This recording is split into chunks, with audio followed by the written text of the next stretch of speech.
Hello, നമ്മൾ പൾപ്പിറ്റിലെ അധ്യാപകരെല്ലാം കൂടി നമ്മൾ കഴിഞ്ഞു പോയ 2020 നവംബറിൽ നടന്ന ക്വസ്റ്റ്യൻ പേപ്പർ ഒന്ന് ഡിസ്കസ് ചെയ്യുകയാണ്. 2019 ലാസ്റ്റ് നോട്ടിഫിക്കേഷൻ വന്നത്.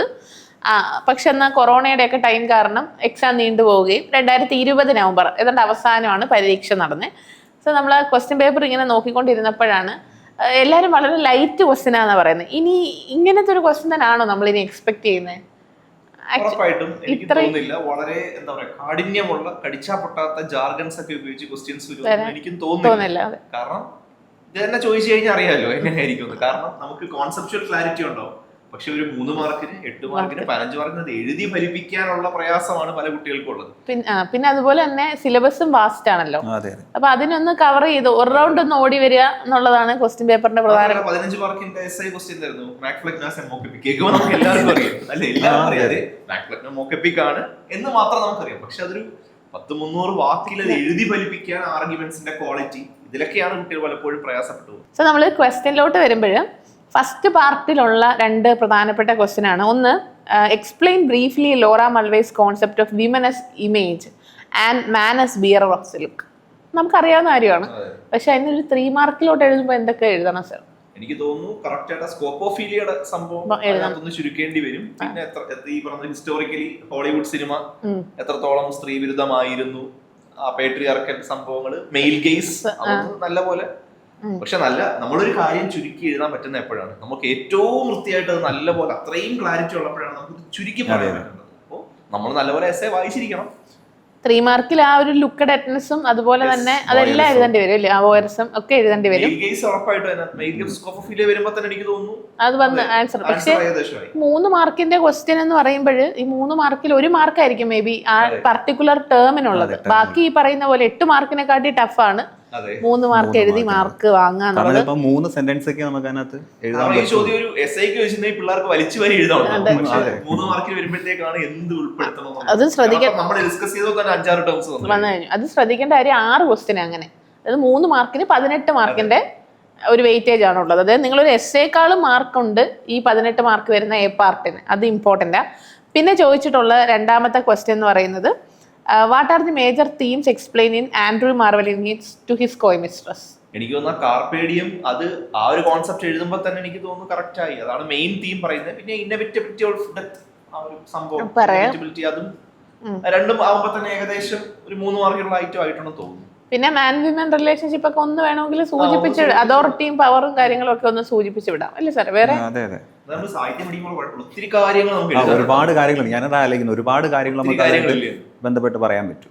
പക്ഷെ എനിക്ക് തോന്നുന്നു അതിനകത്ത് മെയിൻ തീം കാർപേഡിയം ആയതുകൊണ്ട് അത് വെച്ചിട്ട് നമ്മൾ ആർഗ്യുമെന്റ് ഫോർമുലേറ്റ് ചെയ്യുന്നതായിരിക്കും നല്ലത്. 3 മാർക്കിൽ ബാക്കി സ്ട്രക്ചർ ആയിട്ട് ആ വർക്കിനെ പറ്റി. പിന്നെ എപ്പോഴും അവരോട് പറയാറുണ്ട്, ഒരു വർക്ക് ഇപ്പൊ ബ്ലെൻഡിങ് എന്താണെന്ന് ഒരു ക്വസ്റ്റ്യൻ ചോദിച്ചിട്ടുണ്ട് വെറുതെ പ്ലെയിൻ ആയിട്ട്. അപ്പം അത് എവിടുന്നാ വന്നേന്ന് ആദ്യം ഒന്ന് പറയണം. ഇപ്പം നമ്മള് 8 മാർക്കിന്റെ ക്വസ്റ്റിന് നിർബന്ധമായിട്ട് റൈറ്ററിന്റെ പേര് വെച്ച് തുടങ്ങാം. ഇയാളാണ് ഇത് എഴുതിയെന്ന് പറയണ്ട, പക്ഷെ ഇദ്ദേഹത്തിന്റെ ഇന്ന വർക്ക്. അപ്പം ആ ഒരു സ്ട്രക്ചർ ഇമ്പോർട്ടന്റ് ആണ്. നമ്മൾ 8 മാർക്കിലോട്ട് വരുമ്പോൾ നമ്മളത് പറയാം. പിന്നെ 5 മാർക്കിന്റെ ക്വസ്റ്റ്യൻ ആണ് വരുന്നത്. 5 മാർക്കിന്റെ 10 ക്വസ്റ്റ്യൻ ആണ്. അതായത് 50 മാർക്ക്. പരീക്ഷ ഇരിക്കുന്നതേ 5 മാർക്കിന്റെ ക്വസ്റ്റ്യൻ. അതുകൊണ്ടാണ് നമ്മൾ 3/4 സീരീസിലോട് അധ്യാപകരോട് പറഞ്ഞിട്ടുണ്ട് 5 മാർക്കിന്റെ ക്വസ്റ്റ്യൻ വർക്ക്ഔട്ട് ചെയ്താൽ മതി.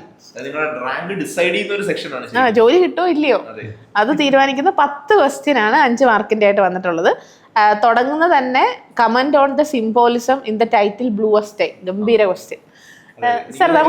കുട്ടികൾ PG-യിലൊക്കെ പഠിച്ചിട്ടുള്ളതായിരിക്കും. മെയിൻലി ആ നോവല് ആരെ വിമർശിക്കുന്നത് യൂറോസെൻട്രിക് ബ്യൂട്ടി സ്റ്റാൻഡേർഡ്സിനാണ്. ബെക്കോള എന്ന് പറയുന്ന മെയിൻ ക്യാരക്ടറിന് ബ്ലൂ സ്റ്റൈ ഉണ്ടെങ്കിൽ സോഷ്യൽ അക്സെപ്റ്റൻസ് കിട്ടും, ഹാപ്പിനെസ് കിട്ടും. പാരന്റ്സ് തമ്മിൽ ക്വാറൽ ചെയ്യുന്നത് നിർത്തും, അവളെ സ്നേഹിക്കും. പിന്നെ ബ്ലൂ സ്റ്റൈയുടെ ഒത്തിരി ഇന്റേണൽ റെഫറൻസ് വരുന്നില്ലയോ സാർ അതിന്റെ അകത്ത്? അതെ, പിന്നെ ഈ ബ്ലൂ സ്റ്റൈ എന്ന് പറയുന്ന ടൈറ്റിൽ എവിടെ നിന്ന് വരുന്നുണ്ട് കുറെ സംഭവങ്ങളൊക്കെ വരുന്നുണ്ട്. ഡിക്ക് ആൻഡ് ജെയിൻ സീരീസ് തൊട്ട് പിന്നെ ഈ പറയുന്ന കണക്ക് സെൽഫ് ഹേറ്റ്രഡും ഉണ്ട്. സ്വയം വെറുക്കാനാണ് പഠിപ്പിക്കുന്നത്. അതായത് നിങ്ങൾ വേറെ ആരും വെറുക്കണ്ട, നമ്മളായിട്ട് സ്വയം ഇല്ലാതെ തീരുമ്പോ റേസിസം വരുമ്പോ തന്നെ നമ്മൾ നമ്മുടെ ഐഡന്റിറ്റിയെ റിജക്ട് ചെയ്യാന്നുള്ളത് അതിന്റെ കൂടെ വരുന്ന കാര്യമാണ്. പിന്നെ ചൈൽഡ്ഹുഡിൽ ഇപ്പം നമ്മുടെയൊക്കെ നാട്ടിലും നമ്മൾ കുഞ്ഞായിരുന്നപ്പം വലുതാവുന്ന ആൾക്കാരോട് നമുക്കൊരു ഫാസിനേഷൻ ഉണ്ടല്ലോ. അപ്പൊ അന്നേ ഈ പുള്ളിക്കാരിക്ക് ബ്ലൂ സ്റ്റൈ ഭയങ്കര ക്രൈസ് ആകുന്നതിന്റെ പ്രശ്നങ്ങളും കാര്യങ്ങളും ഒക്കെ ഉണ്ട്. പിന്നെ തിയറി ഓഫ് റെസർ ചോദിച്ചിട്ടുണ്ട്. 9ാമത്തെ ക്വസ്റ്റ്യൻ ആയിട്ട് വരുന്നത് explain waiting for Godot as A representative play off literature of Oxford. സെഷനിൽ ഏറ്റവും എളുപ്പമുള്ള ചോദ്യമായിരിക്കും. എളുപ്പമാണ്, പക്ഷെ എഴുതിയവർക്കാർക്കും കഴിയണം മാർക്കില്ല എന്നുള്ളതാണ് പ്രശ്നം. കാര്യം നമ്മൾ പരീക്ഷ ഹാളിൽ നിന്ന് ഇറങ്ങുമ്പം എങ്ങനെയായാലും ഒരു 80-ന് മേളിൽ നമ്മൾ സ്കോർ ചെയ്ത് നമ്മൾ അല്ലെങ്കിൽ തന്നെ നമ്മൾ കൂട്ടത്തില്ലേ 8 മാർക്കിന്റെ 4 ക്വസ്റ്റ്യൻ, അതിൽ നിന്ന് വെറുതെ എങ്കിലും എനിക്ക് മാർക്ക് ഇട്ട 20 മാർക്ക്, നമ്മൾ അങ്ങനെയല്ലേ കൂട്ടി ഇറങ്ങുന്നത്. പക്ഷെ ഇതിന്റെ വാല്യുവേഷൻ എൻറ്റയർലി ഡിഫറെൻ്റ് ആണ്. അത് പക്ക നമ്മളത് പഠിച്ചിട്ട് തന്നെ എനിക്ക് തോന്നുന്നു കേരള PSC കുറച്ചുകൂടി കോമ്പറ്റീഷൻ കൂടുതലാണ് തമിഴ്നാടൊക്കെ വെച്ച് നോക്കുമ്പോൾ.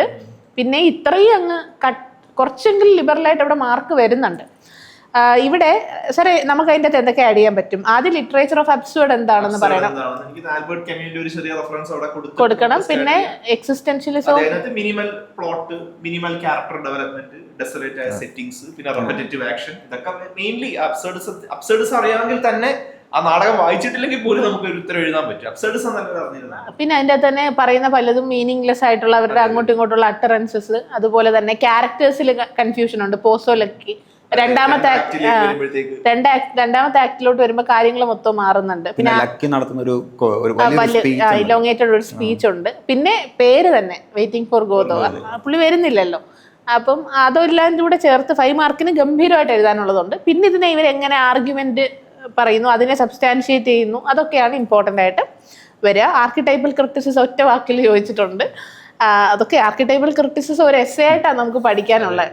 അപ്പം അതൊക്കെ ഫോർമുലേറ്റ് ചെയ്യുമ്പം ശരിക്കും ശ്രദ്ധിച്ച് വേണം നമ്മളത് പോകാനായിട്ട്. Then theme of identity, Nissim എസീക്കലിന്റെ ബാക്ക്ഗ്രൗണ്ട് കാഷ്വലിയിൽ സാധാരണ തീംസാണ് ചോദിക്കുന്നത്. ഇത് കുറച്ചുകൂടി സ്പെസിഫിക് ആയിട്ട് ഒരു അസിസ്റ്റന്റ് പ്രൊഫസർ ലെവൽ ക്വസ്റ്റ്യൻ ആണ്. ഐഡന്റിറ്റി മാത്രം ചോദിച്ചു, അങ്ങനെയും ക്വസ്റ്റ്യൻ വരാം. പുള്ളിയുടെ ബാല്യം തൊട്ട് ഒരു പ്രായത്തുന്നത് വരെയുള്ള അയാളുടെ യാത്രയൊപ്പം യാത്ര ചെയ്തു പോകുന്ന ഒരു സംഭവമാണ് കവിതയുള്ളത്. ഇത് സ്പെസിഫിക് ആയിട്ട് സ്പോട്ട് ചെയ്ത് തന്നെ എഴുതണം എന്നുള്ളതാണ് അല്ലയോ? അത് ഇന്നടുത്ത് വന്ന് നമുക്ക് കോട്ട് ചെയ്യാമല്ലോ, ചില ലൈൻസ് ഒക്കെ കോട്ട് ചെയ്യാം. അദ്ദേഹം എവിടെ ചെന്നാലും ഒരു സെക്കൻഡ് സിറ്റിസൺ എന്ന രീതിയിൽ കാണുന്നു. ഓക്കെ. പിന്നെ കോഗ്നിറ്റീവിസം ചോദിച്ചിട്ടുണ്ടോ?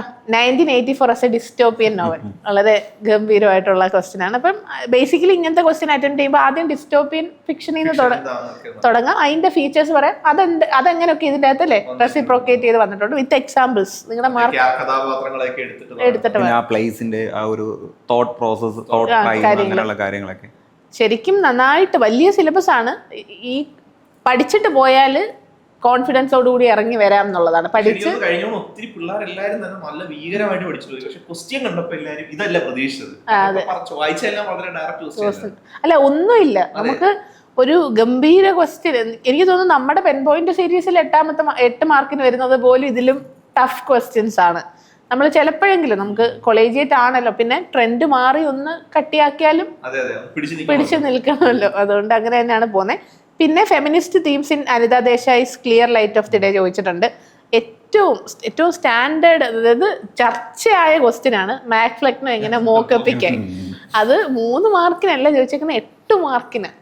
എനിക്ക് തോന്നുന്നു നമ്മൾ ഈ ഡിഗ്രിക്കൊക്കെ ക്ലാസ് ചെല്ലുമ്പോൾ ടീച്ചേഴ്സ് അസൈൻമെന്റ് കൊടുക്കാറുള്ള ടോപ്പിക്കാണ് മാക് ഫ്ലെക്നോ എന്ന് പറയുന്ന വർക്കിന്റെ അകത്ത് മേ ബി അതിൻ്റെ അകത്ത് ഇന്റേണൽ സിംബൽസും ആ സോഷ്യോ പൊളിറ്റിക്കൽ ബാക്ക്ഗ്രൗണ്ട് പഠിച്ചിട്ട് പോയവരോടായിരിക്കും ഇത് ചോദിച്ചിട്ടുള്ളത്. അത് 8 മാർക്കിന്. അപ്പം നിങ്ങൾ ഇതിൻ്റെ അകത്ത് ഒരു കാരണവശാൽ ഈ പരീക്ഷയ്ക്ക് വേണ്ടി പഠിക്കാതിരിക്കരുത്, എനിക്കതാ പറയാനുള്ളത്. ഒരു ക്വസ്റ്റ്യൻ പേപ്പർ കണ്ടു കഴിയുമ്പോൾ നമുക്ക് അയ്യോ ഞാൻ ഇതൊക്കെ എഴുതി എടുത്തേനല്ലോ എന്നുള്ളൊരു ഫീൽ. നെറ്റൊക്കെ പഠിക്കാൻ പിള്ളേർ പ്രയാസപ്പെടുന്നത് പ്രീവിയസ് ക്വസ്റ്റ്യൻ പേപ്പർ ഉണ്ട്, തല കറങ്ങി പോയി. ഈ ചോദ്യ പേപ്പർ അങ്ങനെയല്ല, കാരണം അത്രയും എളുപ്പമുള്ള ചോദ്യങ്ങളാണ് ഇരിക്കുന്നത്. പിന്നെ കുട്ടികൾക്കുണ്ട് ഡൗട്ട്, ഭീകര കട്ട് ഓഫ് ഉണ്ടാവും. ഇല്ല, കഴിഞ്ഞ തവണ 60 ഫസ്റ്റ് റാങ്ക്, ഒരു 40 കംഫർട്ട്. പക്ഷെ ഇത്തവണ കോമ്പറ്റീഷൻ നമ്മളായിട്ട് തന്നെ കുറച്ച് കൂട്ടി വെക്കാം. നമ്മൾ അങ്ങനെ ഒരു ട്രെൻഡ് ഉണ്ട്. 5 വർഷത്തിനൊക്കെ ശേഷം അത് 2019 വിളിച്ചത്. 2019 വിളിച്ച മൊത്തം പേർക്ക് ഈ പരീക്ഷ എഴുതാം. കാര്യം ഇപ്പൊ 50 വയസ്സാക്കി. പിന്നെ അത്ര എഴുതിയിട്ടുണ്ട്. പിന്നെ 5 വർഷം കഴിയുമ്പോൾ വീണ്ടും 5 സാർ 6 വർഷം കഴിയുമ്പോൾ 12 നെറ്റ് സൈക്കിൾ കടന്നുപോയി. നിയർലി 2000 പേരൂടെ വരും. അതാണ്ട് 5000 പരീക്ഷ എഴുതുന്ന പരീക്ഷ നിയമന സാധ്യത മുൻ വർഷങ്ങളെക്കാൾ ഉറപ്പായിട്ടും. കഴിഞ്ഞ തവണയാണ് ഏറ്റവും അതായത് ഇംഗ്ലീഷിന്റെ ഗതികെട്ട കാലം എന്ന് നമ്മളിങ്ങനെ പ്രൈവറ്റ് സർക്കിൾസിൽ ഇരിക്കുമ്പോൾ പറയും. പക്ഷെ എന്നിട്ട് പോലും 37 ഉറപ്പായിട്ടും 100 അടുപ്പിച്ച് നിയമനം നടക്കേണ്ടതാണ്. ഏറ്റവും വലിയ പരീക്ഷയാണ്. പിന്നെ ചിലർ ഈ അറ്റംപ്റ്റ് വിട്ട് കളയരുത്. കാര്യം 2019 വിളിച്ചിട്ട് ഇപ്പൊ 7 വർഷത്തിന് ഇപ്പുറമാണ് വിളിക്കുന്നത്. ഇനി ഒരു അറ്റംപ്റ്റ് എന്ന് പറയുന്നത് ചിലപ്പം 2000 ഈ പറയുന്ന കണക്ക് 30കളിലൊക്കെ ആയിരിക്കും. അപ്പോൾ അതുകൊണ്ട് ഇത് കൃത്യമായിട്ട് എഴുതിയെടുക്കാൻ ശ്രമിക്കുക. ലാസ്റ്റ് ക്വസ്റ്റ്യൻ ആയിട്ട് ചോദിച്ചേക്കുന്ന treatment of nature on ode to a nightingale and ode to a west. Base questions ആണ് വലിയ, പക്ഷേ ഇതിൻ്റെ അകത്ത് കറക്റ്റ് ഒരു ഡിസ്ക്രിപ്റ്റീവ് പ്രാക്ടീസ് ആണ് നമുക്ക് വേണ്ടത്. അത് പൂർണ്ണ സജ്ജമായിട്ട് നമ്മുടെ പൾപ്പിറ്റിൻ്റെ ക്രാഷ് കോഴ്സ് ഉണ്ട്. ഡിസ്ക്രിപ്റ്റീവ് മെൻറ്റേഴ്സ് ഇപ്പം ഒരാൾ കൂടി, ഒരു ഫാക്കൽറ്റി കൂടി നമ്മുടെ കൂടെ ജോയിൻ ചെയ്യുകയുണ്ടായി.